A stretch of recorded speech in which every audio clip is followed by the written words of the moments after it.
Hello, everybody, and thank you for joining me today. It's Alan Barry Labucan with the Rocks and Stocks News Show. We're doing the weekend show now on the 30th of November, 4 o'clock my time. I think that's around 5 or 6 Eastern time. I never get my time zones right because we're in the central Mexico and we don't change our clocks during the year. But nonetheless, we're going to do a chart show today because I've got charts on my mind. And the first chart I want to talk about is gold. Now, before I talk about the metals, the precious and the base metals, the key ones that I follow, I wanted to first start by saying that on late Thursday night and early Friday until the market opened in New York, the futures markets were down because of a computer or I guess a data center problem for the data center that covers the CME. And it was quite an interesting time on just after Thanksgiving was all over and everybody was going to bed. I guess they were getting up in the overseas markets. And soon after they came back online, gold, silver, platinum, copper, palladium all had a very big movement to the upside. Now, um, who knows why or who or what caused that? The word is that it was a heating problem in the data center. Who knows? Just so happens that after the heating problem was figured out, the metals were hot to trot. So who knows what caused that overheating problem? But nonetheless, look at what happened with gold on Friday. It was up 1.29% to $54.10 on the future. The the part of the chart that I want to focus in on is this period here since it peaked out at just about 4,400. Then there was some profit taking down to here where it seemed to find its bottom right at about 4,000, had a good run, came back and created a higher low. I find these to be very important. I also found this period to be very important because it was a tightening of the trading range, and that's like the price is coiling up and ready for a rally. We got a pretty good rally, came back down, and then again on a very tight trading range. And then on Thursday and Friday, it it blew up and went higher than the recent high. Very bullish. I also find that this looks like a cup and starting to go up the right side of the cup. Based on the chart, I would suspect that we'll get above 4,400 before the end of the year, and then the handle will form.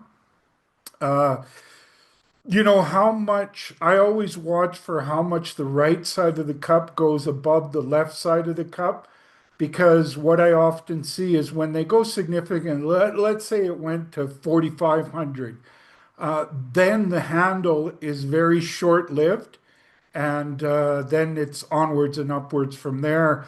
I'm not going to make my 2026 prediction just yet. I always save that for the outlook for the year ahead report that I do in early January.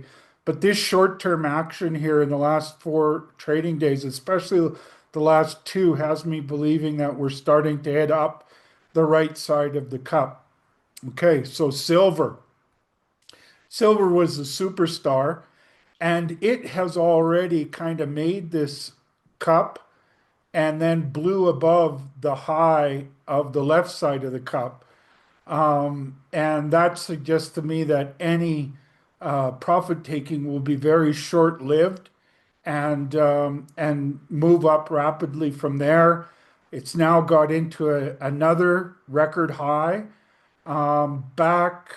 before it even broke above 3,500, $35 an ounce, I was predicting that it was heading towards a series of record highs, much like we saw in gold from going back to the first quarter of 2024 when it broke above 2,100 and then started making a series of record highs, going from the left side of the chart to the lower left to the top right. And I think that's what's in store for silver. And I think we're going to start seeing a series of record highs that will be very bullish for the precious metals as well as the precious metals stocks. Now, platinum, it also had a spectacular day. It was up 6.15% to by $97.50 to 1683. It had a long basing period and then broke out in May and has since been performing extremely well. I wish I could find more platinum stocks to participate as the leveraged or torquey way. Is that even a word? The torque to get some torque in the price, but there just are not very many platinum stocks out there to talk about. I do have one copper palladium that I'll talk about in the report. So later, just hold on a second.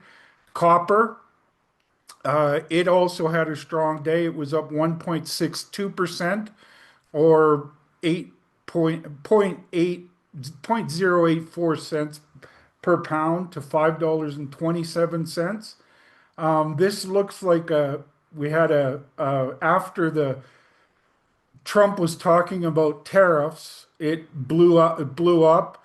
Then it came back down when he said, no, there won't be any tariffs on copper. And then it based and found a bottom. Since then, it's been performing very well, setting a series of higher lows and higher highs. And I think we're on to another higher high. I am very bullish on copper in 2026. I think it's going to be a superstar metal in 2026. The key reason behind that is the deficit that's growing. Some estimates are anywhere from 500,000 tons to 1 million tons deficit in 2026. And I think that's going to be very bullish for the price.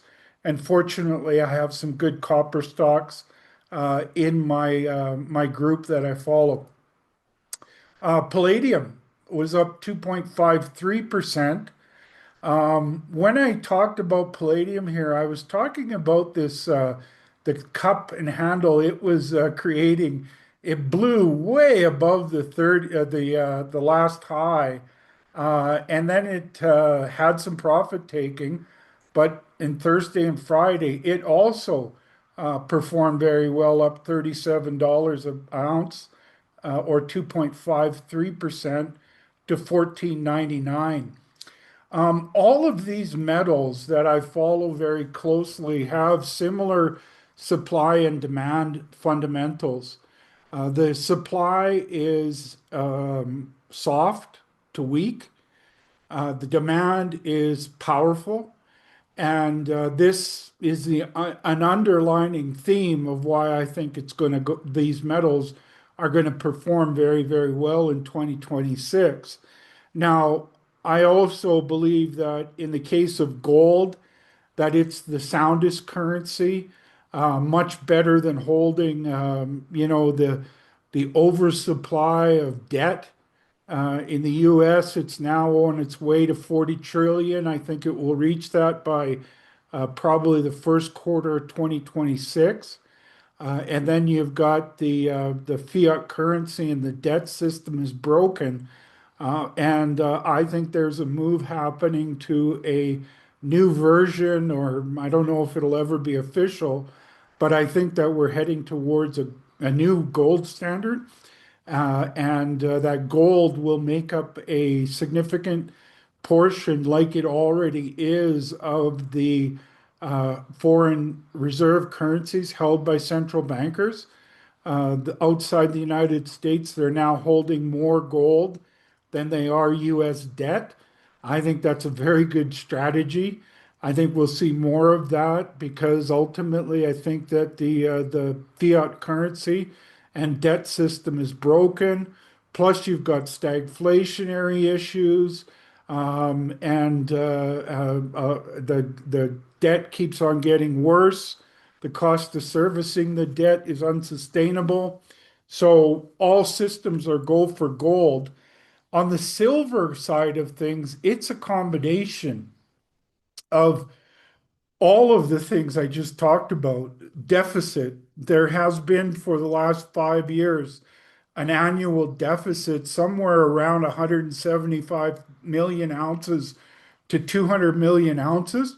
Now, to put that in context, the annual mine production is about 800 million ounces. So, in that period of time, it's basically been at deficit that is about 1 year's worth of physical production from mining. So it's got that weak supply story.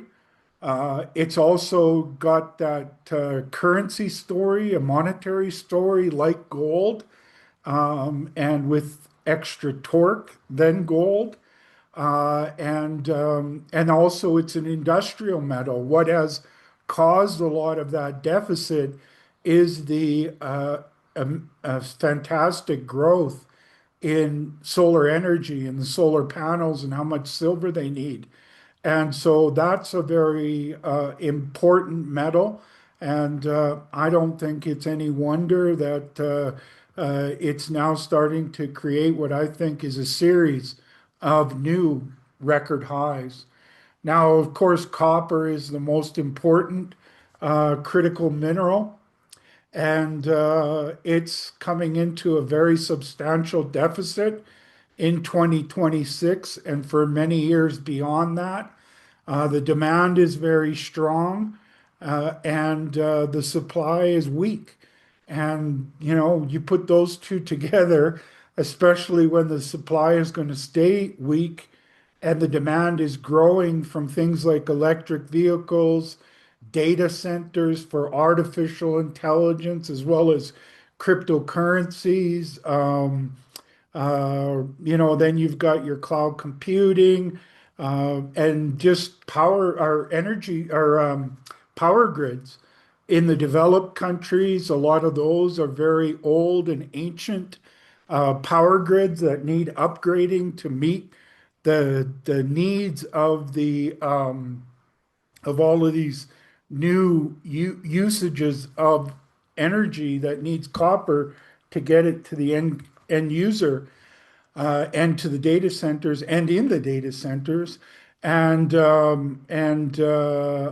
think that copper is going to have a fantastic year in 2026.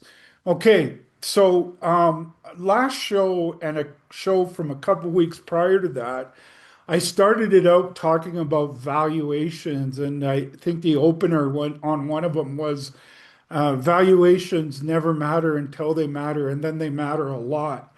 We're starting to see that playing out in things like the AI stocks, the big tech stocks, and a lot of other tech stocks. There's a lot of stocks that are trading at rich valuations or priced for perfection, you might say. And I think that that's a risky bet right now, especially considering that the Federal Reserve has cut rates. They said that in December it was not a foregone conclusion.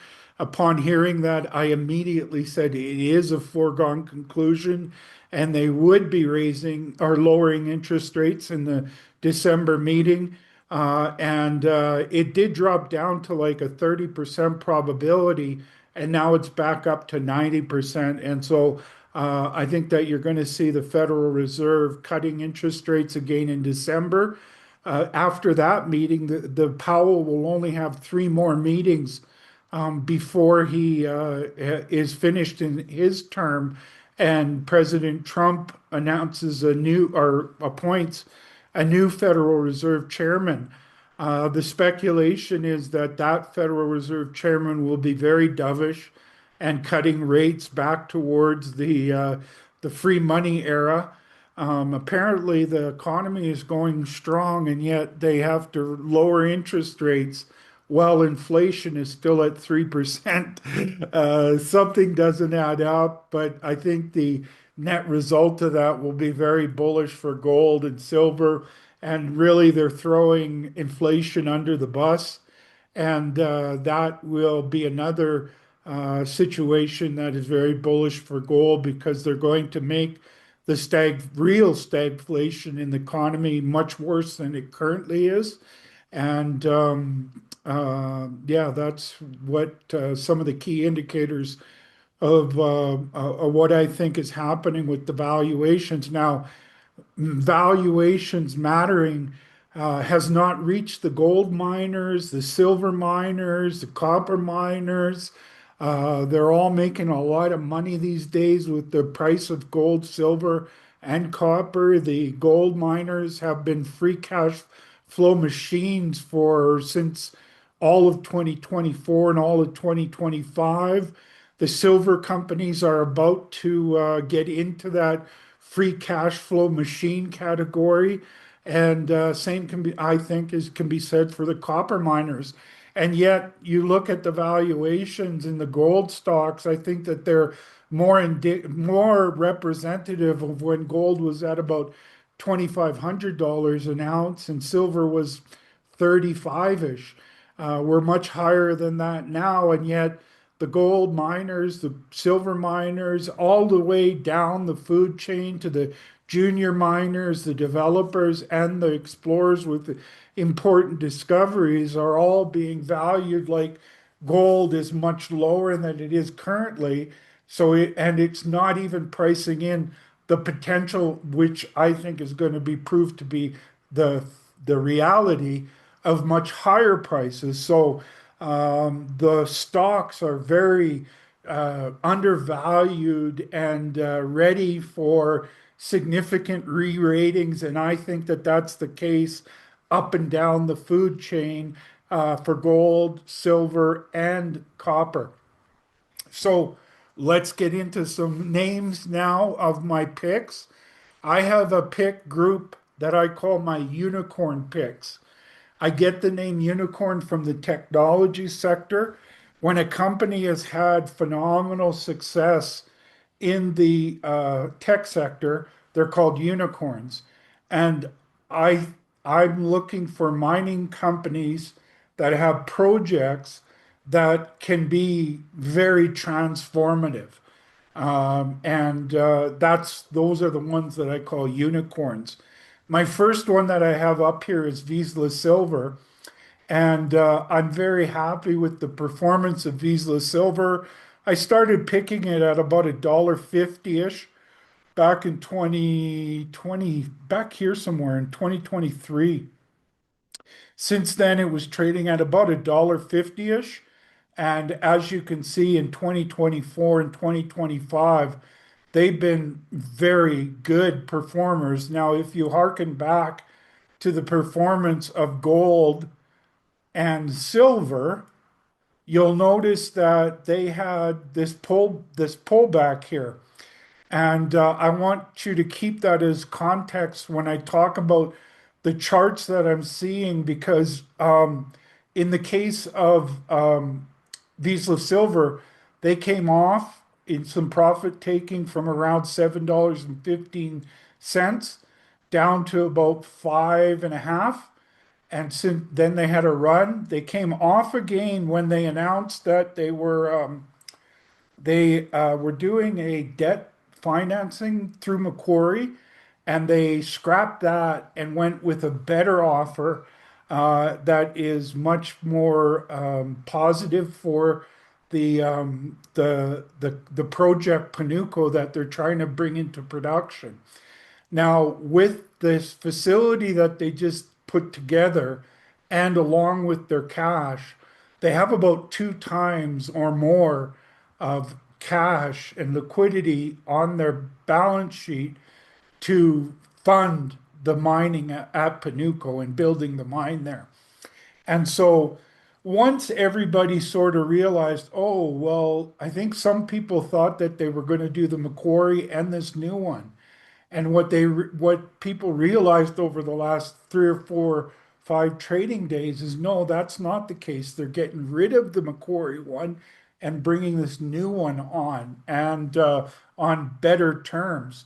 And so it moved up quite nicely.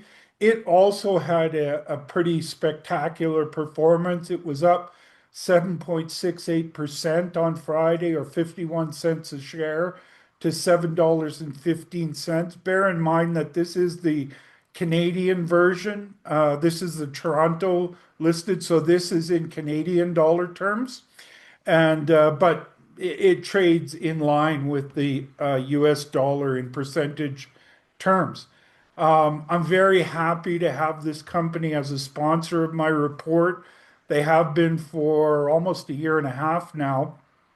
And I'm really happy to have them on because I think the project that they have, Panuco, is really very rare in today's mining scene. What I mean by rare is that you're looking at a $225 million dollar financing or capex to build the mine. And using current prices of gold and silver, they would pay that back in a few or less than 3 months. Think about that, folks. That suggests close to $1 billion of free cash flow the first year that they go into production. And this is, these are key reasons why I call them a unicorn.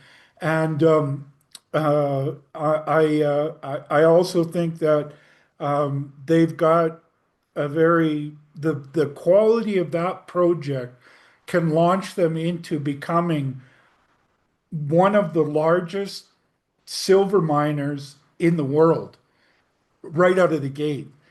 And something else they're working on in the short term is they're doing an underground tunnel to take a bulk sample out. Now, this is really important for a couple reasons. It will allow them to stockpile a bunch of material at the surface. So when they get their mill operating, they can pump that into the mill. A lot of times there can be some growing pains in the early days of a mine, and that's because they're kind of mining it out of the ground and immediately putting it through the mill. In this case, they'll have a stockpile already up. The other thing is that this is a production ramp that they're putting in. So that underground workings will be used not only for the bulk sample, it will also be used for the early production ramp. And so they're already going to be, as we speak, they're already spending money that will be part of their capex. So that's a very exciting situation. And then they've also got a great project for exploration. All of the economics in their feasibility study is done based on the Napoleon and uh,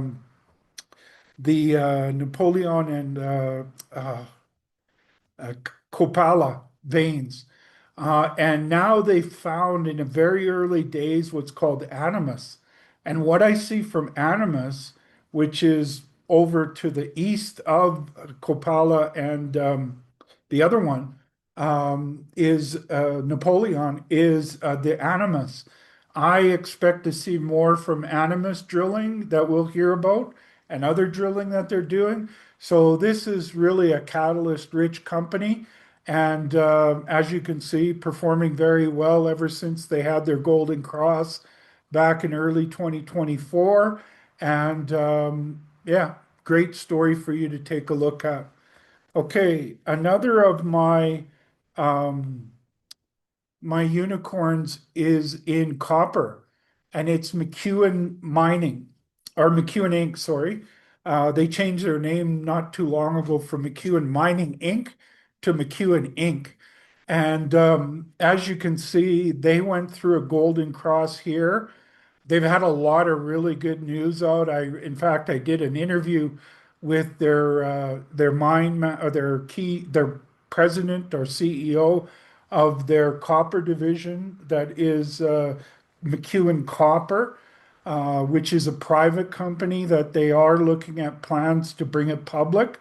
And we talked about the efforts that they've made and the good news that they've had. And I would advise you to check that video out.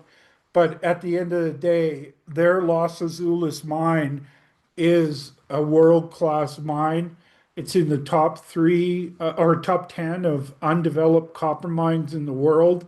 It also is in the lowest cost quartile for undeveloped copper mines. And why it also I categorize it as a unicorn is because of those top 10 mines, most of them are owned by major mining companies or much bigger companies than McEwen Inc. And the economics of their feasibility study that they recently put out is quite spectacular. It reports a all-in cost of producing the copper at $2.11 a pound. So currently, if you use current prices, that would be about $3 per pound of free cash flow.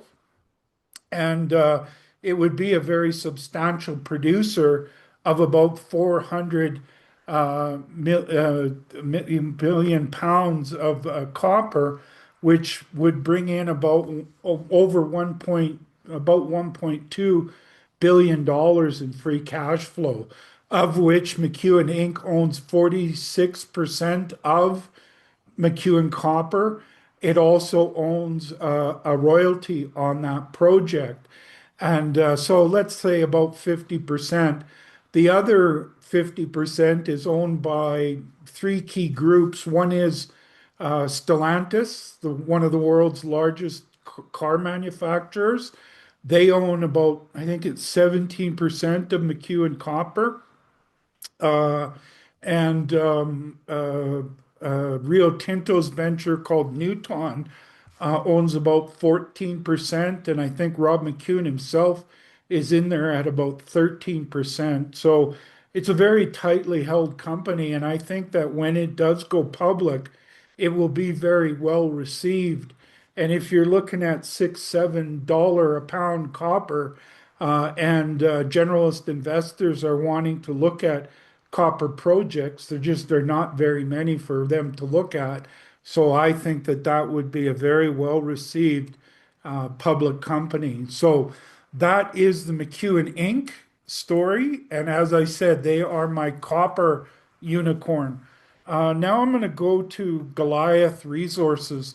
Goliath Resources has one of the most important new discoveries in the Golden Triangle of British Columbia in many, many years. I have to think back to Pretium, which I knew very well because I picked that very early in their success and followed it in my reports through to when they were taken over by Newcrest. Then Newmont bought out Newcrest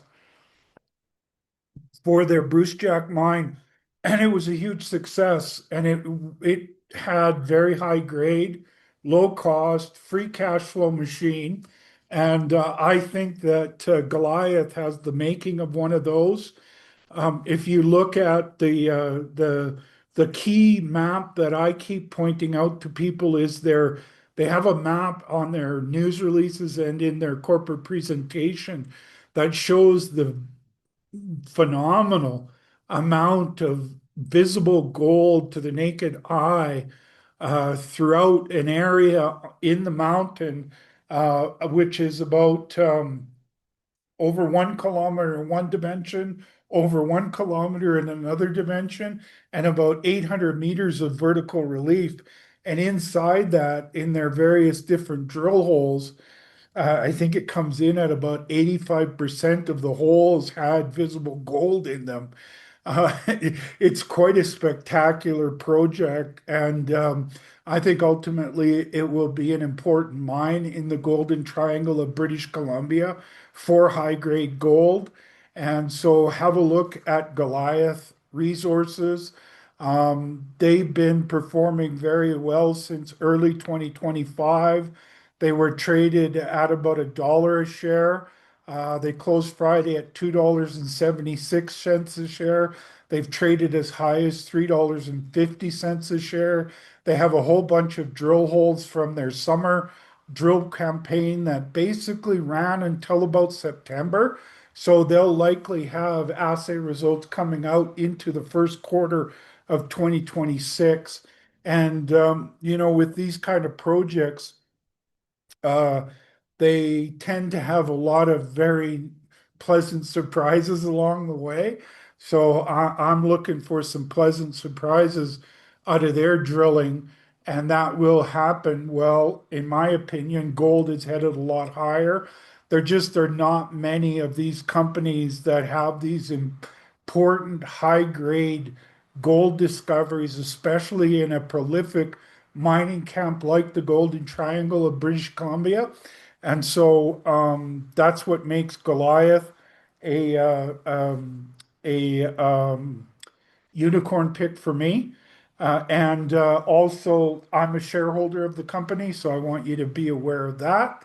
Okay, Amex Exploration is also, like Vizsla Silver, a sponsor of my work. I'm happy to have great sponsors like Vizsla and Amex, simply because it uh, their sponsorship enables me to do the work that I do so that I can provide this to my audience for no charge.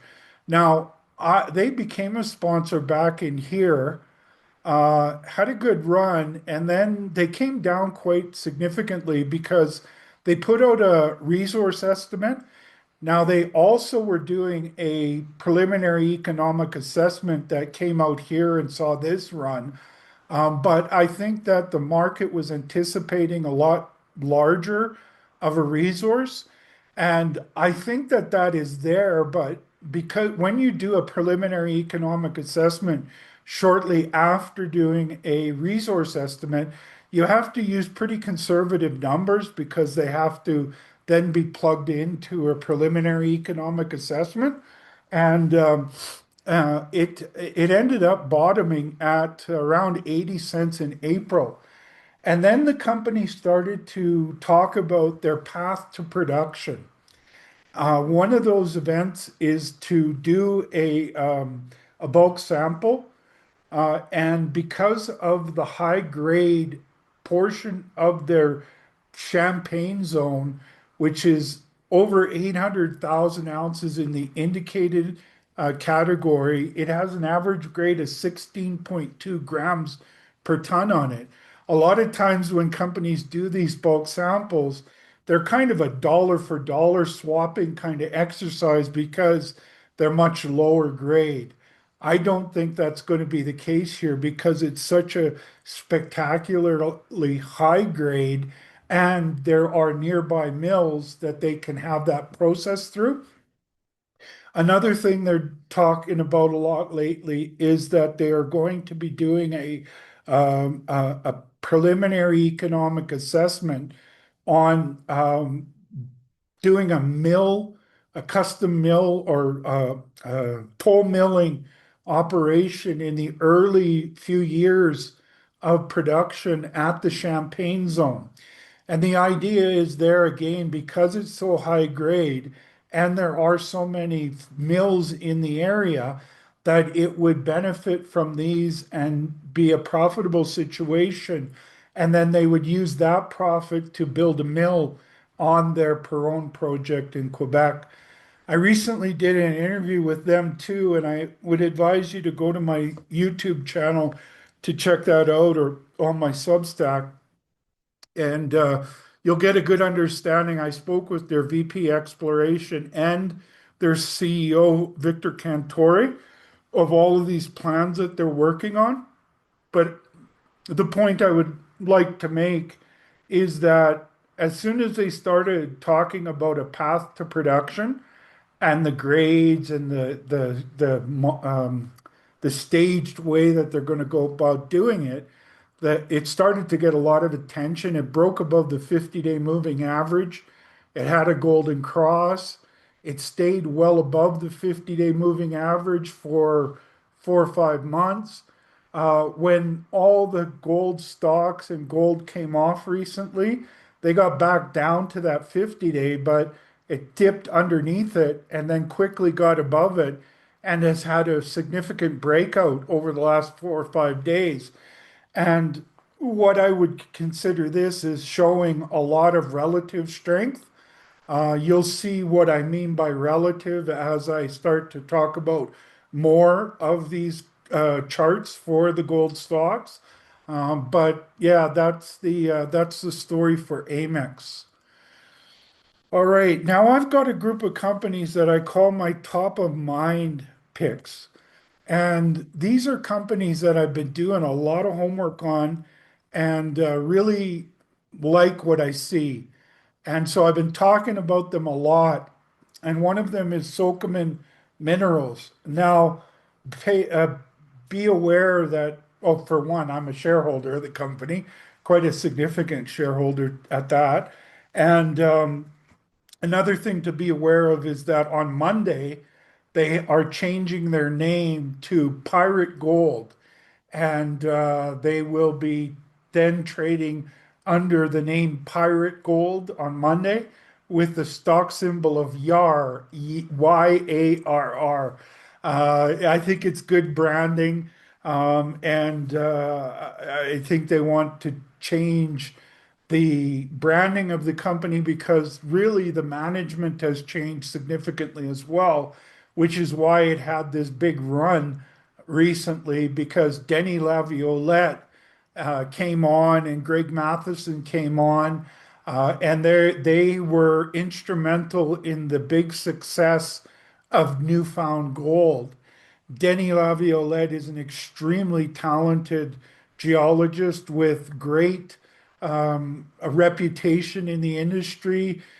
He's got the ear of a lot of great um, uh, um, uh, financiers in the mining business. And they were able to, so Denny took over. The company did a acquisition where they added a bunch of ground in a key part of Newfoundland. And then they did a 24-ish million dollar financing, and they're about to start drilling. And so lots of catalysts for this company, and it still has a very modest valuation. And I think that all of these things combined are very bullish for the company. And I put my money on Denny Laviolette. I have a very high opinion of Denny Laviolette. I really believe that Denny could have basically, he could have been the CEO of companies from junior explorers all the way up to junior miners, mid-tier, or even maybe into a major. And he's that talented.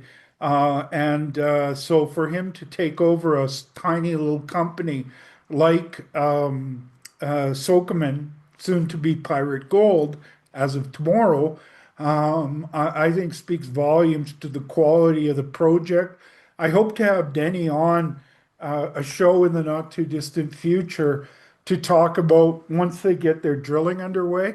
So we'll talk more then about their efforts and their project. I recently did an interview with Denny Laviolette, and we talked about Sokoman Minerals. So I'd advise you to check that out to learn more about Sokoman. All right, next up is Sterling Metals.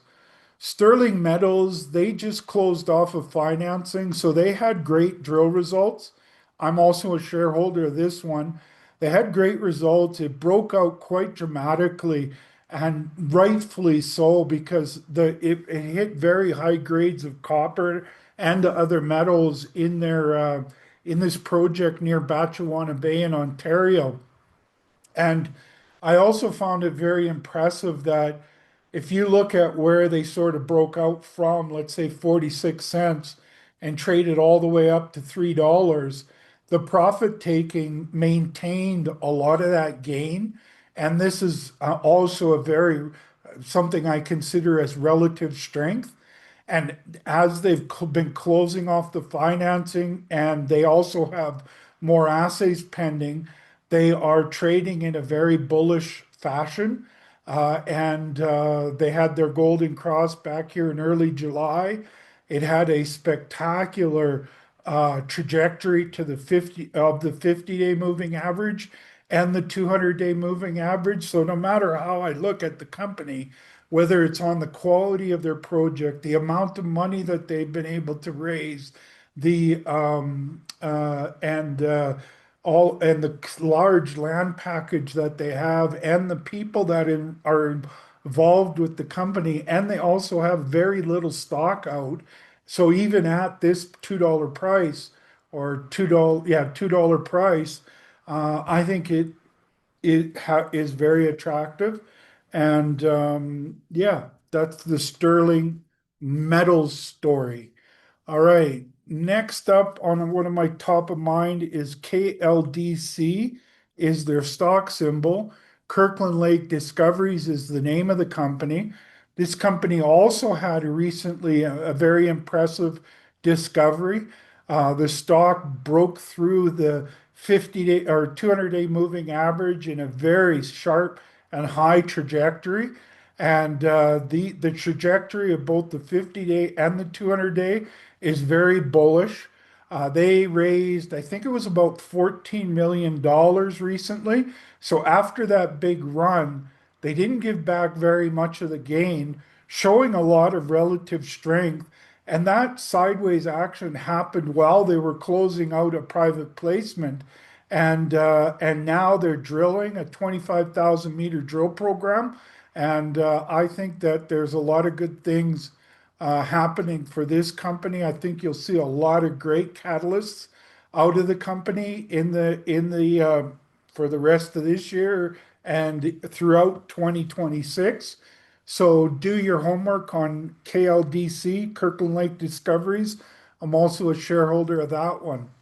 Okay, another company that also has been on my mind a lot lately is Borealis Mining. They're a sponsor of my reports, my work, and also I'm a shareholder of the company. As you can see, they only started trading in the summer of 2024. They came out of the gate pretty strongly. Then they had the bottom of a cup, and now they've moved up the right side of the cup and had a golden cross in early July, and they are showing a tremendous amount of relative strength. They closed up 11.86% on Friday, or 21 cents a share. And what I think is causing this enthusiasm towards the company is that they are about to start breaking ground and become a new junior gold miner in Nevada. What they've been doing is a sort of a staged way of doing that. They had a stockpile that did, they put that onto the leach pad. They're leaching that and starting to get gold out of that. So that will continue for, let's say, 6 months into the future. And then in January, they're going to start bringing material out of the known pits on the property of this historical mining operation that was in production when gold was much less than it is now. And so then that material will go on to the leach pad and they'll start recovering gold from that. There really are not very, well, I think this is one of the only new junior gold miners in Nevada, and run by a very strong team. Kelly Malcolm is the CEO. He's a very talented geologist. He cut his teeth on working at the Detour Lake mine in Canada, one of Canada's top two gold mines. Then he took on this position of VP Exploration at Amex. I talked about them earlier as one of my unicorns. And he found a lot of high grade gold at Amex. And about a year and a half ago, he decided he wanted to have his own company to run as the CEO. and he surrounded himself with very good, strong people. One of the key people is Andreas Steckenborn, he also cut his teeth at Detour Lake, and then also worked at another important Canadian mine called Cote. And so he's a very good and talented mine operator. And he's sort of looking after the ADR plant, which is where they extract the gold and make doré right on the property. And so Andreas is very talented. Kelly is very talented. And then they have a really strong board of directors. Their chairman is Bob Buckins, and Bob Buckins was the founder of Kinross. And during his tenure, they grew from a junior into a major, and it had the best performance. And even today, it's not as high as it at its highest point when Bob Buckins was running the company. And so, very strong team. And then they've also got a very powerful group of financiers led by Rob McEwen. Rob owns about 14% of the company. He bought it when the company was still private. And so he owns about 14%. And Eric Sprott, who is another legendary Canadian mine financier, he owns about 10% of the company. So if you look at the key shareholders and the management, I think that they control about a half of the company. Don't quote me on that. You'll have to look at their corporate presentation. But taking all these things into consideration are why I have such a high opinion of Borealis Mining. And I think that they're another good one for you to take a look at. All right. I always have a group of companies in my list of picks that are going through the development discount window of the Lassonde curve and then with the potential to go up the right side of the Lassonde curve. I've had a lot of success picking these kind of companies. Some of those include Pretium, that I picked before they brought that Brucejack mine into production. They were ultimately bought out for about $19 a share. Another one was Mag Silver. I picked them before they brought Juanicipio on production, and they were recently bought out by Pan American Silver. Another recent one was Silvercrest. I picked them before they brought the Las Chispas mine into production, and they were recently bought out by Core. And so I have had a lot of success going back years. Osisco was another. I have some more here that I think are in this category as well. But I picked them when they got really cheap here because they were having some, let's say, growing pains in their bringing the project into production. But since then, everything has been going right. And I think they recently announced that they're at about 75% complete of the construction of their high-grade VMS copper mine in Canada. And what's really also exciting about this company is that Pierre Lassonde himself, famous for the Lassonde curve, is a significant shareholder. He did the same thing with Orla, which was another of my picks that I picked before they brought their first mine into production. They're still a pick. I'm going to talk about them in a little bit. But he did the same thing with them. And Agnico Eagle is also a large shareholder. Now, why I think that's really important is that one of the company making assets for our mines for Agnico Eagle has a lot of the geological characteristics of the McEwen mine that Foran is mining. And so, I'm really excited about the prospect of picking this company in that sweet spot when they're finishing off the end of the development discount window of the Lassonde curve and they're about to go up the right side of the Lassonde curve. And they've had a lot of great news of late. Really impressed with the trajectory of this 50-day moving average and how it went through the 200-day moving average for its golden cross. And with all the, I mean, they're going to bring this project into production in about the middle part of 2026. So it's right around the corner.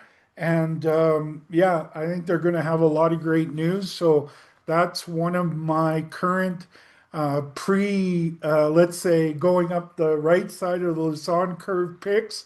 And I recommend you take a look at Foran. Okay, in the last of my top of mind picks is a company that I just talked about recently this week, and I'm immediately putting them into my top of mind picks. So why is that? Well, I talked about them before when they were at about six, 5.5 cents. They closed Friday at 9 cents, up 30.77%, or 2 cents a share to 9 cents on huge volume.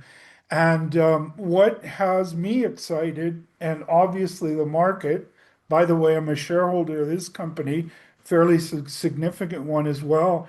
And why I have done that is because they hit 22.4 meters of massive sulfides, almost that entire 22, well, all of that 22.4 meters is full of sulfides from top to bottom. And that's pretty rare on its own. The second thing is where they are located. They're in the Bathurst mining camp, which is one of the world's great VMS mining camps. One of the greatest VMS mines was the Brunswick number 12 mine in the Bathurst mining camp. This where they recently hit this massive sulfides is about, I'd say, 20 kilometers to the west. And another thing about VMS regions is the deposit. There are usually a cluster, and there is definitely a cluster in New Brunswick in the Bathurst mining camp. Now, for a long time, this camp was tightly held by major mining companies. And in the last 3 or 4 years, that started to open up. And Nine Mile Metals grabbed a bunch of that ground in the Bathurst mining camp. And one of the old mines was called the Wedge Mine. And so they did some geophysics and found this 22.4 meter intersection of massive sulfides from top to bottom in the drill hole. And that's very exciting. Now, the geophysical anomaly that they were drilling for is also very exciting. Plus, they recently brought on Apex Geosciences to do their geoscientific work. This is a very talented team led by Mike Dufresne, who is also an advisor to Nine Mile Metals.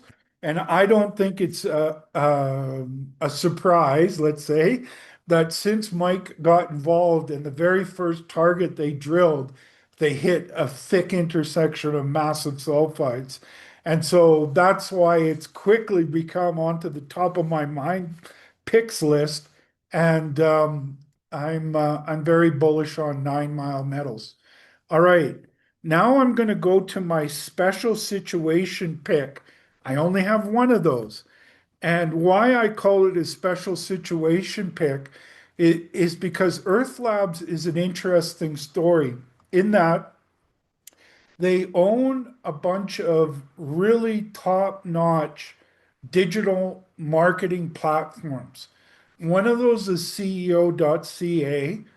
Another is the Northern Miner, the Bible of mining for over 100 years. They own that. They also own a couple other key portals or platforms of digital marketing. And I'm a big believer that the mining industry is stuck a lot of them are stuck in what I call the fax machine era. They haven't really come into the digital marketing era. I think more are starting to realize how important digital marketing is. And as they do that, I think that this will be a very profitable part of the overall company when they start doing advertising, more and more advertising on their digital marketing platforms. The key side of their business is their venture capital fund. So they own shares in a lot of really great companies. In fact, this week I did an interview on Thursday with Denny Laviolette, and Denny and I talked about just a few of the great companies that they're involved with. Denny Laviolette was instrumental in the success at Newfound Gold, which is moving towards being a new mine in Newfoundland. And we talked about the importance of Newfoundland. His company called Sokoman, I talked about them earlier, is in Newfoundland. And I think the combination of those assets are underappreciated. I think of it like buying a dollar's worth of assets for about 35 cents.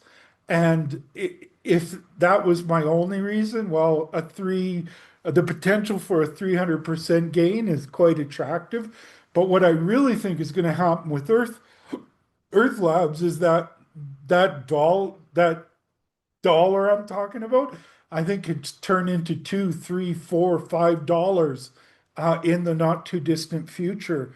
They have very substantial positions in a lot of great companies, and those are starting to mature. In their last quarterly report, they announced that they were up 2,300% on their portfolio.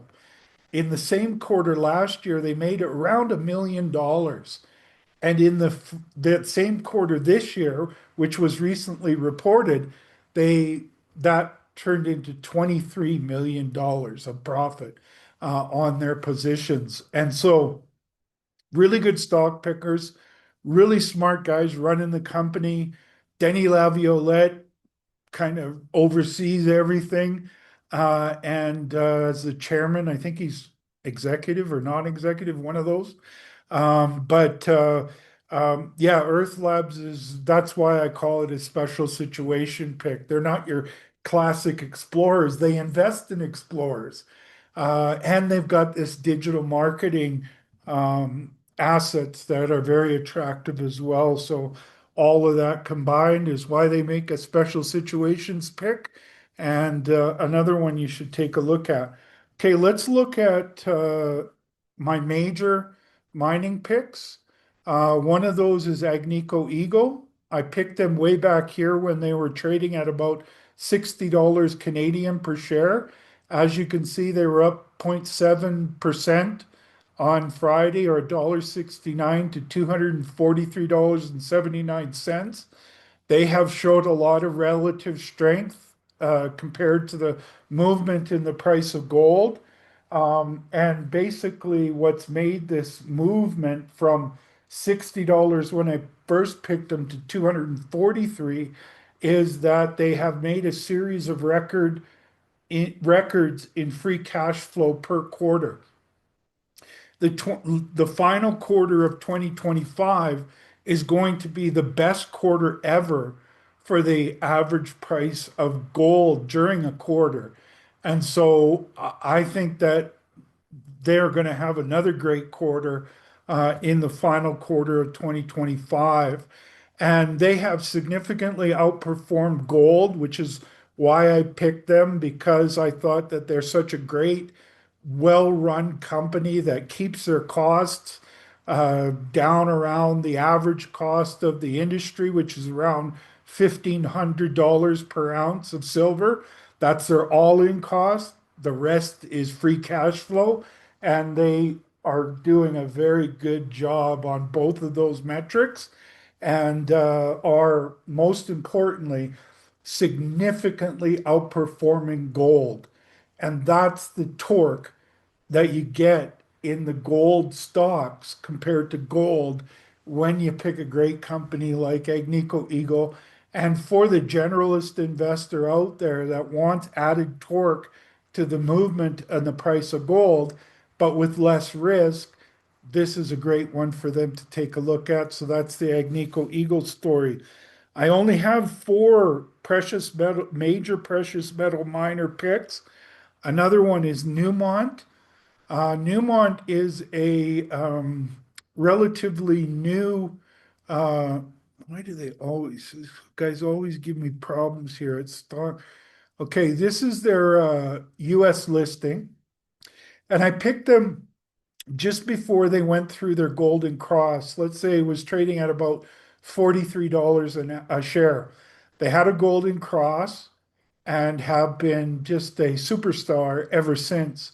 They've over doubled since I picked them in let's say I want to say March, April.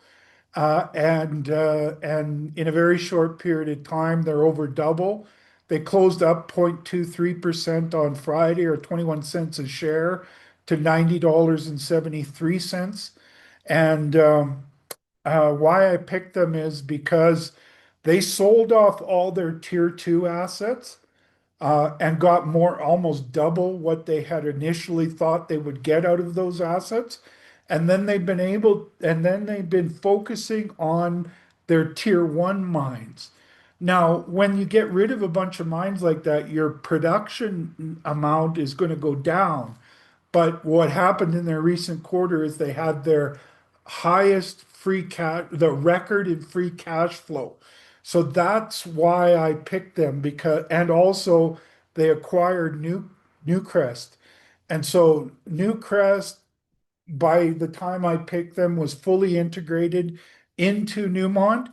And these efforts of selling off their tier twos and also incorporating Newcrest into their fold has been very good for the stock. And also, it has what I call the Newmont effect. When generalist investors are looking at gold miners, Newmont is one of the first companies they think about. And I think there's going to be a lot of generalist investors starting to want exposure, and not just retail, but also institutions. And when they do, Newcrest is going to be one of the ones they look at. And so I think that Newcrest performing well is also good for the GDX, which is the ETF that tracks major gold miners. And so those are two top of the mine. And Newcrest makes up about 12 or 13% of the GDX. And so it's a sort of a sentiment driver, if you will. And as Newmont gets higher, it brings confidence to the gold stocks throughout throughout the food chain. And that's why I'm a big fan of Newmont. Have a look at them. Now, Pan American Silver is a silver and gold miner. So they've been doing very good since 2024. But I picked them in the summertime, right around here at about $33 a share, because I believe as the price of silver goes into a series of record highs, they are kind of one of the top of mind for generalist investors when it comes to major silver miners. And so I believe, and did believe and do believe, that they will substantially outperform gold, or silver and gold for that matter. And that's why I picked them when they had softened up a little bit in the summertime. Not long after that, they broke through their 50-day moving average and are doing very well. Look at the performance they had. They were up 6.7% on Friday, or $3.98 per share to $63.34. Just in the last 4 or 5 trading days, they went from like $51 per share to $63.34 on Friday, and that's the kind of outperformance that I see coming for Pan American Silver as silver gets into a series of record highs, and with the added bonus of their gold mining, and the company is got almost double their debt in cash. I think their cash is at about 1.2 billion. So this is a very well-run company, and I think a great way for investors that want to be have torque to the price of silver and gold with less risk. That's the kind of company you have in Pan American Silver. Now, a new addition to my majors is Core Mining. And Core Mining, they bought out my pick, Silvercrest, for the last cheapest mine. And they had been on a very good run because of that takeover. And then they announced the takeover of New Gold, and the stock came down quite significantly. That's when I picked them because I think ultimately that this is going to be very good for the company. And sometimes you get these sell-offs, and it just so happened that it came when gold and silver were getting sold off, and so they've had a very significant turnaround since I picked them. They're up probably 25% since I picked them. They were up 6.67% on Friday alone, or $1.08 per share to $17.27. And I think they're very soon going to break through their 50-day moving average, get above this high, and start making some new highs. So that's why I like core mining. Okay, so now I can move into my mid tiers. My top mid tier pick is a Alamos Gold, and Alamos I picked in the first quarter of 2024 when they were trading at about 15.50. They closed Friday at $52.76. This is in Canadian dollars. This is the Toronto listing. They were up 1.97% or $1.02 per share to $52.76. They have substantially outperformed gold since gold started making a series of new record highs. This is a low cost producer and very profitable. They've been using their free cash flow to build new mines that will basically double their production in 2026 to over 1 million ounces of production. But what is also important is that they're going to be, with those new mines, they're going to be bringing their average cost of all-in sustaining cost down to around $1,200 per ounce. So they're taking their free cash flow to create more free cash flow. I think 2026 is going to be a great year for the company. 2025 was as well. They started the year at, let's say, $27. So they were up pretty much a double during 2026. So that's about double the performance of gold. And so that's the added torque that I look for in the majors and the mid tiers. And Alamos Gold is definitely one of those. Okay, so now another mid tier that I'm very bullish on is Aerys Mining. Um, Aerys, I picked them back around here. Yeah, I picked them right here because I saw that this sell-off bottoming, and then it was starting to go up the right side of the cup, or a U-shaped trend. And since then, they've just been off to the races, showing a lot of relative strength.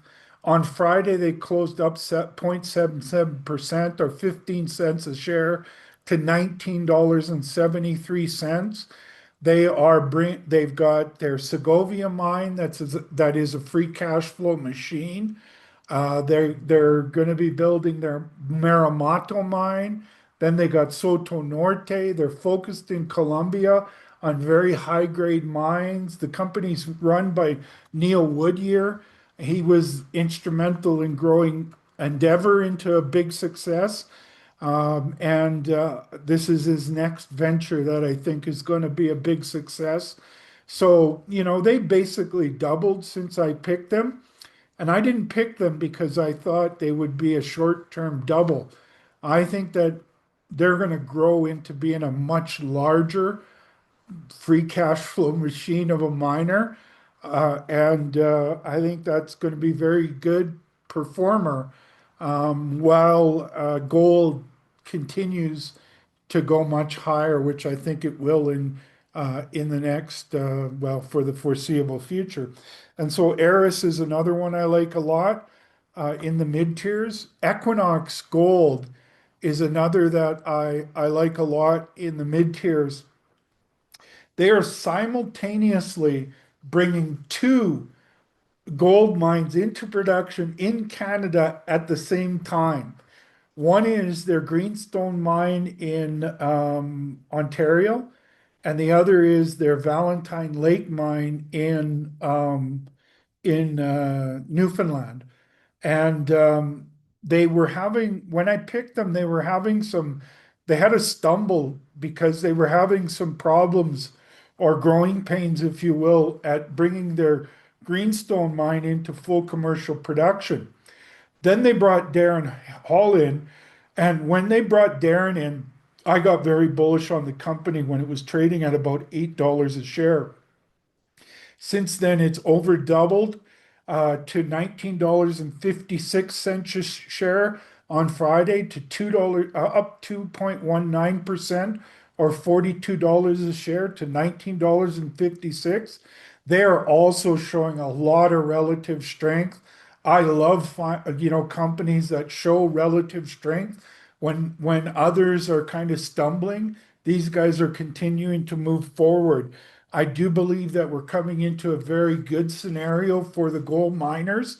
And when you consider that they'll have Greenstone into full commercial production and Valentine Lake moving into full commercial production, that will make them over a million ounce producer per year. This is a very good story. Darren Hall, the guy who's running the company, very talented miner, worked for majors, and I think he's going to take this company much further and farther up than it is right now. So have a look at Equinox. Orla Mining is a company that I picked before they brought their first mine into production, back when they were trading at about $3 a share back here sometime. Took a while for it to mature as they were mining their new mine, which was called the Camino Rojo in Mexico. Then they bought one of Newmont's Tier 2 mines and have been off to the races ever since. And then they drilled that project and and had a 2 kilometer step out that hit the same kind of high grade as what has been mined for 28 years at that mine. It was one of these tier two mines for a major like Newmont that didn't get the love it needed. Now Orla is coming in there, giving it the love. So the combination of their Camino Rojo mine going underground, their mine in Ontario, Musselwhite, and then they got a development project in Nevada. I really like the growth potential of Orla. And it was one of these picks that I made prior to them bringing their first mine into production. And now it's got the potential to go up in a much more bullish fashion up the right side of the Lassonde curve. And Pierre Lassonde is a shareholder, a significant shareholder of Orla as well. All right.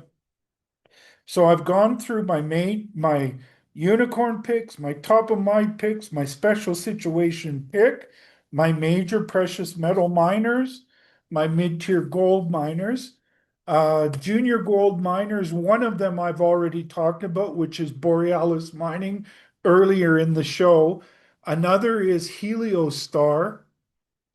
uh, HSTR, and there it is. Heliostar is a company that I picked when they were trading under $1. So somewhere back here. And why I like the company is because they bought some small mines off of another company at a very attractive price. And the idea is they're going to use the profit from those to build their cornerstone or key asset, which is their Ana Paula project in Mexico. And recently they had fantastic drill results from the Ana Paula, and that's what sent the stock up to, I think that's all-time highs. Oh, yeah, new all-time highs for Heliostar. And showing a tremendous amount of relative strength. They were up 0.77% on Friday, or 2 cents a share, to $2.63. I'm a big fan of the guy that runs the company, their CEO. Not too long ago, I did an interview with Charles Funk, and I'd advise you to take a look at that on my YouTube channel. And really impressed with everything that's happening with Heliostar. And I think that's one you want to take a look at if you want exposure to a junior gold miner. Another junior gold miner is Luca Mining. Now, this one is starting out small, but I think that they're going to grow their production, and they're also going to bring down their cost. And I love that combination for a junior that's just not too long ago started producing gold and silver. And I think that that's going to launch them to be a much bigger company in the not too distant future. They topped out at about $1.88, $1.90-ish. And when a lot of other stocks sold off, like they did as well, they bottomed here in the last 2 weeks. And since then, they've been firming up quite nicely. They were down 2.94% on Friday, or 4 cents a share to $1.32. This is not a short-term pick for me. I'm picking them to keep growing into a larger junior gold miner, and maybe even into a mid-tier. And that's the reasons why I like Luca. Sierra Madre gold and silver. This thing never likes my Sierra Madre symbol, stock charts. There it is. Okay, Sierra Madre, they closed up 5.13% on Friday, or 6 cents a share to $1.23. I picked them. They're about a double since I picked them. They topped out at $1.60, came off with a lot of the gold stocks, bottomed out, and then on Friday they went through their 50-day moving average.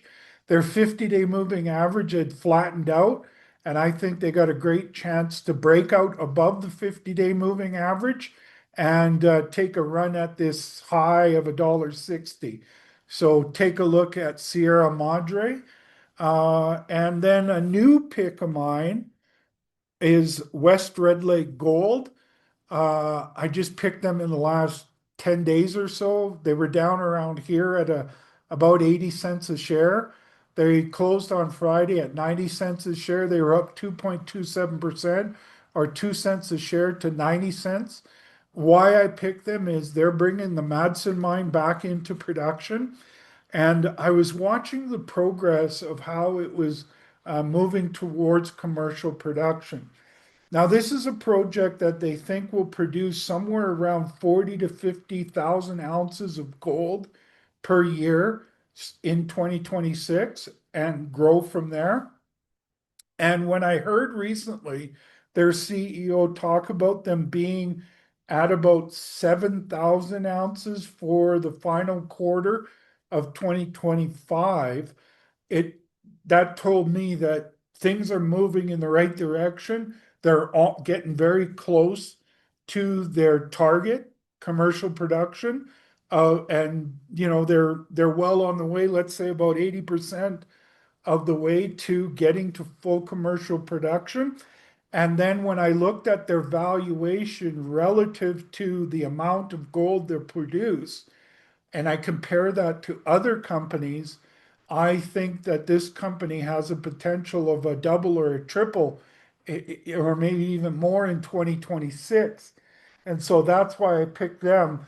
And I think 2026, as they get their Madsen mine into full commercial production, will be very bullish for the stock. And yeah, I'm seeing what I like in bringing that Madsen mine back into production. And yeah, good story. Take a look at West Red Lake Gold. Let's talk about developers now. Arizona Metals is a company that is what I call one of my turnaround picks. Okay. So they had a resource come out. I picked it around here at about 67 cents a share. They're one of the very few companies, I think they're the only company that is underwater since I picked them. But I didn't pick them because I thought, that it was going to go from 60 to a double overnight or very fast. I picked them because I like their chances to be a substantial turnaround story. And if you look at just since 2022, they topped out at about $6.50. So now they've come down about 90% from their top. And yet the project is very attractive. They're doing a preliminary economic assessment on the resource that they put out. Now, when the resource came out, the stock got hammered pretty good. And that's why I picked them down here at about, maybe it was even 75 cents. I might have picked them. I can't remember. By the way, I'm going to start using AI. That's going to help me out a lot. I got something in the works, folks. I don't want to talk about it a lot yet, but you'll hear about it soon. Anyways, and uh, yeah, they've got a VMS system in Arizona, and it's high grade. And the preliminary economic assessment and the resources based on one of the VMS deposits on their project. These VMS deposits are always found in clusters, and I think that are going to find a cluster on their property, but they're not getting a lot of love right now. And therefore, they're what you call a turnaround play. One of the catalysts is their preliminary economic assessment that they're working on. Another catalyst is they're doing a bunch of drilling. So they got a bunch of assay results to come out. I talked with their vice president of exploration about 10 days ago, and I really like what they're doing. Sharp guy. I talked to their management, Duncan Middlemas. And so I think that this company is a very underloved story right now that deserves to be loved a lot more. I'm a big fan of VMS systems and the high grades that come from them. They can be very profitable mines. And I like their project a lot. And I think that they got a bright future. So take a look at Arizona Metals.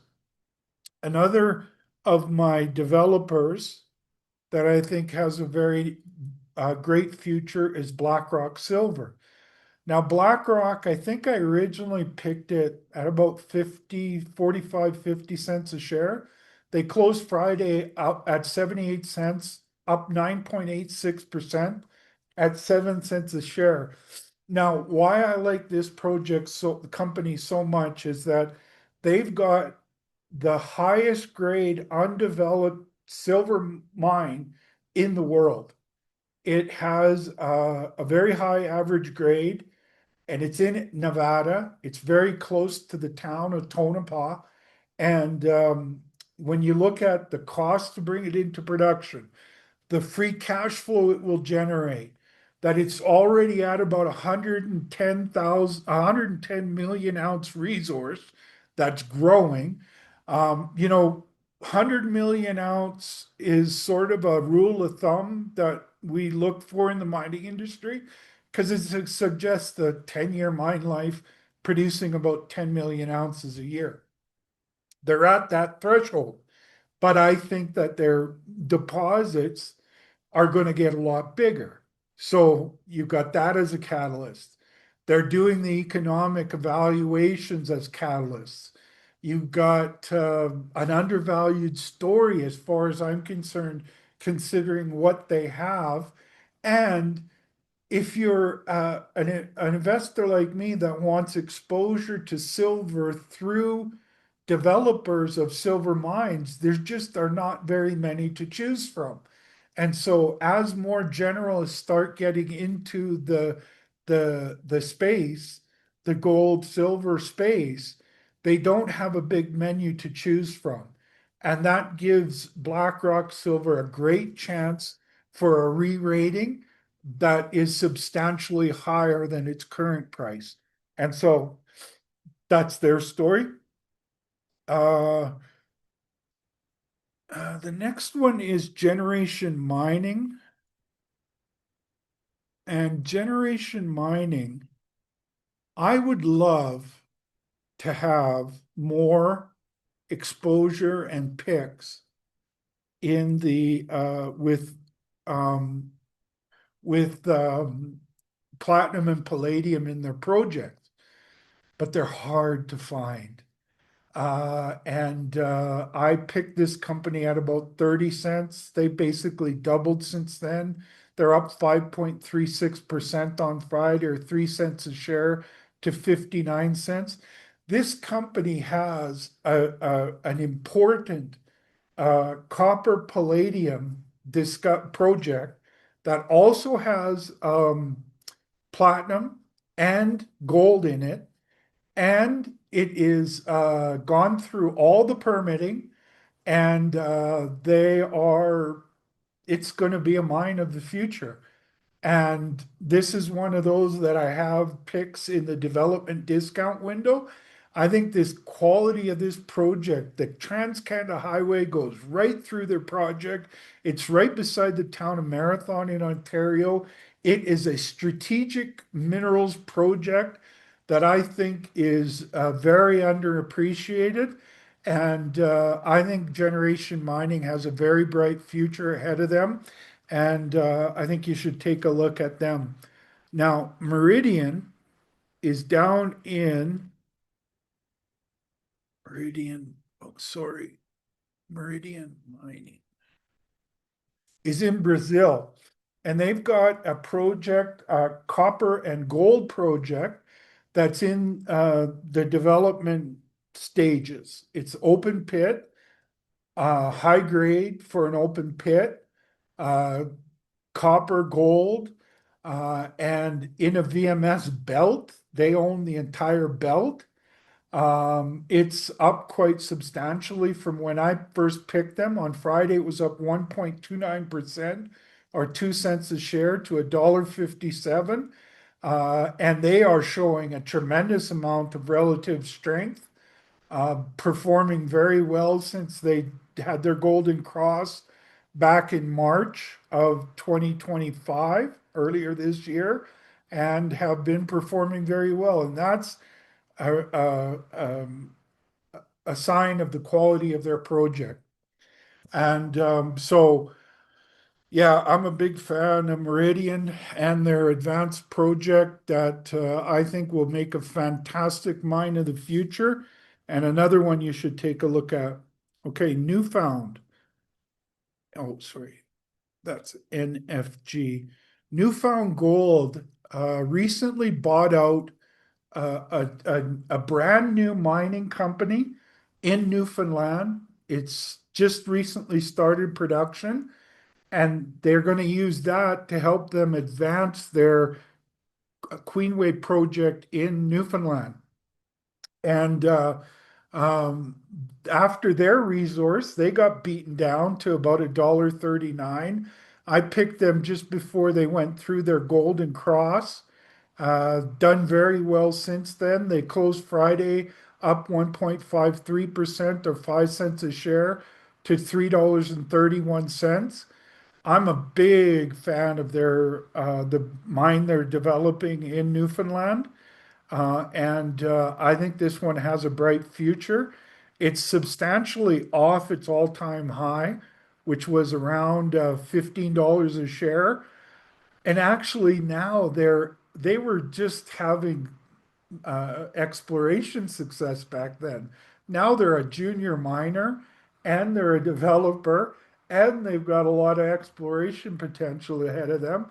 They had their golden cross back in August, and the trajectory of the 50-day moving average is very bullish.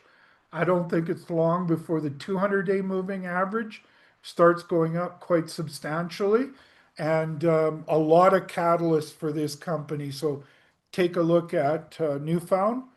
North Isle is a relatively new pick over the last few months. And I think I picked it right around here at about a dollar, let's say $1.20-ish.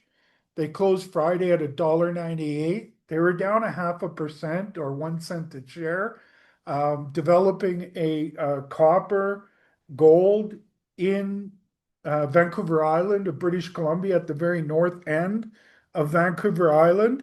Very well run company, very interesting investors in the company. Great project, lots of exploration potential. Recently had some very good drill results out, showing a lot of relative strength. And love the golden cross back here. And then the trajectory of both the 50-day and the 200-day. I think this one has a very bright future as well. So take a look at North Isle. Neuvo Minerals is a relatively new company that only started trading back in here, back in December of 2024. I'm a shareholder of the company. And after bottoming, what caused this big run was they made a new discovery. They have a huge land package, 175 square kilometers in the Abitibi, which is one of the greatest mining camps in the world. And their project had been Matagami mine was mined by majors. The last major to mine it until 2022 was Glencore. And these guys were able to get that Glencore project with all the mining infrastructure and the projects that could go back into production for VMS based metals. But what caused that big move is that this project is in elephant gold country. But because the majors were only interested in mining the base metals, it was never explored for gold. Then they made a gold discovery with, although they've only had a couple holes into it, it had a significant amount of visible gold in that core. And so now they got a dual track for growth. One is through the drilling of their gold project. The other is bringing their copper VMS deposits back into production.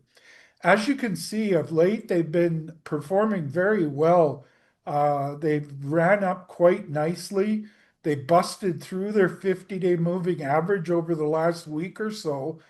They closed Friday up 6.1% or 5 cents a share to 87 cents. This is a very underappreciated company, and I love the size of their project, where it's located, the catalysts that they have. They're not a well-known company, but I think they will grow into a very well-known company. So take a look at Nouveau Minerals. Okay, now I'm going to go into my gold and silver explorers with important high-grade discoveries. One of those is a brand new pick for me, which is Dolly Varden, DV dot Dolly Varden. I recently did an interview and quickly made them a pick with their CEO, I think around 5:30-ish. They moved up a little bit, but that's not why I picked them. I picked them because I think they have an undervalued asset in the Golden Triangle of British Columbia, very high grade silver and very high grade gold on their project. In 2025, they bought other key ground around them. They are a very large landholder in the southern tip of the Golden Triangle with a great project, tons of catalysts, and they were up 10.45% on Friday, or 58 cents a share to $6.13. What helped them out, obviously, was the great performance in silver and gold because they have both of those in high grade. And yeah, I think they've got a future mine that will be very profitable and will be an asset that a major will likely be the one developing. So that's the Dolly Varden story. And really, to get the inside scoop on that, or the scoop from the CEO, let's say, go to my YouTube channel, Rocks and Stocks News on YouTube, or my Substack, rocksandstocks.substack.com, and you can find that interview. And I think you should do that. Check that out because it gives you a lot of information about the company and its prospects for future growth. All right. SXGC is, I only have two in this category. My category of gold and silver explorers with important high grade discoveries, and Silver Cross, which I picked down here when they dipped down below their 50-day moving average at about $5 a share. On Friday, they were $7.45, or up 3.76%, 27 cents a share to $7.45. These guys are not very far from one of the greatest high grade gold mines in the world called Fosterville. And they have a new discovery that's growing and growing with every drill hole. It's very high grade. It's in a great jurisdiction of Australia. It's got all the same geological characteristics of the Fosterville mine. I think that they are going to prove to be the Fosterville 2.0 story. And they recently had some very good results out from their drilling. They've got a lot of drilling happening. For the foreseeable future, they're going to be putting out drill holes because where they are in Australia, they can pretty much drill year round. And so that is the Southern Cross story. Now, the show is about over an hour and a half long, so I'm going to cut it off. I didn't get to my explorers, and I have 1, 2, 3, 4, 5, 6, 7, 8, 9, 10, 11, 12, 13, 14, 15, 16, 17 of those. Now, some of those are in gold, some are in silver, and some are in copper. I don't have enough time because I don't want this to be a 2 hour show. So I'm going to cut it off. I didn't even get into my companies that had great news out this week, but I'll probably do a show tomorrow that will be more focused on news. And maybe I'll do the explorers then. How about that? Let me see if I can get that done. Nonetheless, I'm going to include the list of all my picks in the description of this video. So look below for that and do your homework on these. These explorers are at different uh, different development stages. They got drilling, some of them are waiting on drilling, some of them are waiting on assay results, some of them are in gold, some in silver, some in copper. I'm really bullish on all these companies and I'd love to talk about them, but then this would be a 2 hour show and I don't want to do that. So let me try to get that done tomorrow, okay? Nonetheless, look in the description. As always, I'm only an idea generator. I'm not making buying or selling recommendations. It's important for you to speak with your financial advisor before making any investment decisions. And it's also important for you to do your homework. You, I'm a huge proponent of doing that homework. That's what these shows are all about, folks, and all the work I do. I'm trying to do the homework and help you with the homework through my shows and my reports. And that's because I think that doing that homework is so important because it'll make you an investor that focuses on um, logic, news, developments. It will make you more informed, and an informed investor is the best investor. They don't make decisions based on short-term fluctuations in the price of a stock or in the metals that they're involved with. And no matter if it's the mining sector or other sectors that I've followed during my career, it's always to me, it's always the most informed investors that are the most successful. And if I give one piece of advice, it's always to do that homework. So have a great day, and we'll talk to you soon.